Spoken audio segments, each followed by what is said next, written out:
Bernard Montault, c'est avant tout l'écrivain qui a écrit la saga des Césars.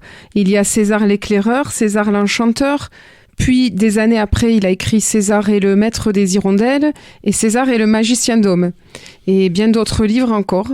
Et donc, c'est avant tout un chercheur de la vie intérieure, comme il se définit lui-même. Il était kiné, ostéopathe, et ensuite, sa recherche l'a conduit à rencontrer des personnes dans sa vie qui lui ont donné des ailes. Et la dernière rencontre qu'il a faite, qui a vraiment bouleversé sa vie, ça a été Guita Malas, l'auteur des Dialogues avec l'ange, qui a vécu à Sauveterre-la-Lémance d'ailleurs, pour ceux qui connaissent, et qui a été reconnue juste parmi les nations. Et cette vieille femme a été, comme vous me le disiez tout à l'heure, Patrick, parce que vous êtes quand même connaisseur aussi de ces deux êtres, et ça a été un coup de foudre de cet homme envers cette vieille femme. Alors Guita Malas, précisons-le, était une femme juive qui a pu travailler, réfléchir sur cette intériorité.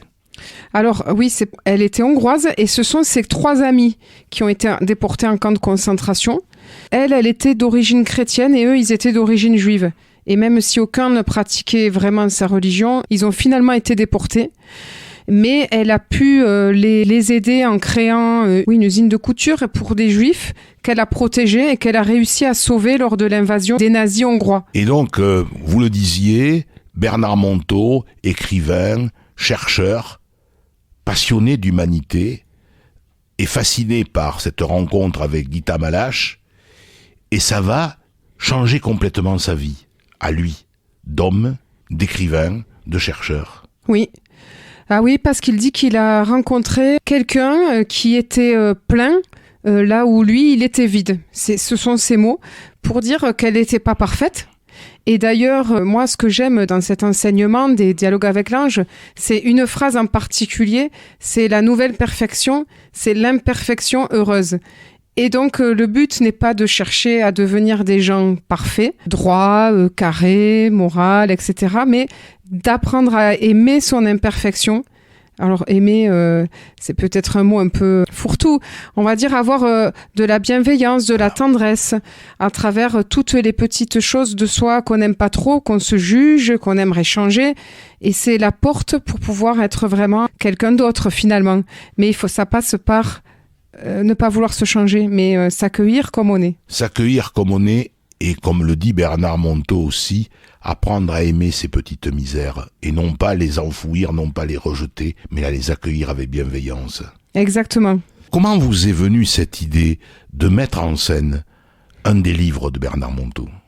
Alors, j'avais un projet à l'époque avec mon ex-mari. J'habitais en Guadeloupe encore, et on avait un projet de web radio. Et dans les différentes émissions auxquelles j'avais pensé, il m'était venu de faire connaître son livre qui, moi, m'a beaucoup touchée il y a une 15aine d'années. Et je pensais notamment aux personnes qui pouvaient pas bien lire, aux personnes qui voyaient plus bien, tout bêtement. Et donc, je lui ai proposé cette idée en me disant, il va trouver ça ridicule. Il a trouvé l'idée magnifique. Et donc, il m'a donné l'autorisation. Il m'a dit, allez-y, c'est une idée géniale. Donc, j'ai commencé avec mon petit studio radio, avec mon ex-mari et des amis autour de moi qui font tous les personnages avec leur petit accent antillais qui donne une petite saveur exotique. Nous avons vécu cette aventure pendant 2 ans, je dirais, à peu près. Puisqu'il a fallu rajouter des musiques, des bruitages, et puis j'envoyais à l'auteur régulièrement les premiers chapitres et ça lui a plu. Et donc nous avons tout à fait l'autorisation de l'auteur et au contraire ses encouragements. Mais écoutez, c'est très bien tout cela, mais qu'est-ce que vous attendez, vous ? Une prise de conscience des auditrices et des auditeurs, jeunes ou moins jeunes ? Pas jusque-là, je dirais semer une petite graine. Qui pourra prendre ou pas prendre, d'ailleurs. Je propose une autre lecture et puis les gens, ils en feront ce qu'ils en voudront. Mais une petite graine est là. Vous êtes un petit colibri en quelque sorte. Voilà, comme un petit colibri. De Pierre Rabhi. Vous apportez, vous faites votre part. Oui, j'essaye en tout cas. Bien, vous remercie, puis on espère vous retrouver dans nos émissions très souvent. Ça sera un plaisir, Myriam. À très bientôt. Oui, c'est moi qui vous remercie.